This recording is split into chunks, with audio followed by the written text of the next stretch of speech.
Hello నమస్తే, welcome to our channel. ఈ రోజు ఒక ఫిల్మీ అప్డేట్ తో మేము ముందుకు వచ్చాను. ప్రస్తుతం నాతో పాటు డాక్టర్ దుర్గా వడ్లమాని గారు ఉన్నారు. మేడంతో మాట్లాడదాం. నమస్తే మేడం. నమస్తే అండి మేడం, మెగాస్టార్ వారసులకి అంటే వారసుడికి వారసురాలికి కూడా శాస్త్రోక్తంగా జాతక విశ్లేషణ చేసి కూడా పేర్లు పెడతామంటూ వార్తలు వస్తున్నాయి. సో దాని గురించి ఏం చెప్తారు? అంటే మనం చూసాము ఇందాక మాట్లాడుకున్నాం కూడా.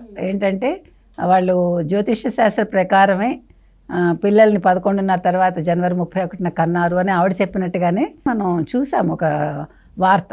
సో అదేవిధంగా గతంలో కూడా క్లీంకారాకి జ్యోతిష్య శాస్త్ర ప్రకారం ఆ పేరు పెట్టినట్టుగా తెలుస్తోంది. ఆ క్లీంకార అనే పదాన్ని ఎన్ని రకాలుగా భ్రష్టు పట్టించవచ్చో అప్పట్లో సోషల్ మీడియా భ్రష్టు పట్టించింది. అవును, అంటే అది లలిత సహస్రనామాల్లో వస్తుంది. అది చాలామందికి తెలియక దాన్ని పలకటం రాక రకరకాలుగా ముక్కలు చేశారు. కానీ ఇప్పుడు అందరికీ కూడా అది క్లీంకార అని చాలా చక్కగా వివరంగా చెప్పడం అనేది అలవాటైంది. ఇప్పుడు పేర్లు పెట్టడం అనేది సాధారణంగా ఏం చేస్తారంటేనండి, జన్మ నక్షత్రాన్ని బట్టి పెడతారు. ఇప్పుడు మీరు పుట్టిన సమయాన్ని బట్టి మీకు రాశులు వస్తాయి. ఇప్పుడు రాశి అనేది ఒక్కొక్క రాశి ఇన్ని గంటల పీరియడ్లో ఒక రాశి ఉంటుంది. ఆ రాశికి మళ్ళీ మీకు 4 పాదాలు ఉంటాయి.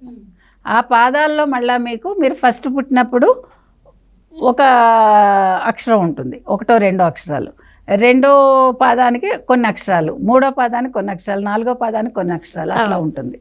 సో ఆ పాదాలను బట్టి ఆ అక్షరాన్ని బట్టి పేర్లు పెడుతూ ఉంటారు. కొంతమంది మీ పేరు బట్టి కూడా ఇక్కడ డిసైడ్ చేసుకుంటూ ఉంటారు. అంటే రకరకాలు పేరు ముందు నిర్ణయించుకుని తర్వాత దాని నక్షత్రం కూడా జన్మ నక్షత్రం కాకుండా పేరుని బట్టి కూడా నక్షత్రం చెప్తారు.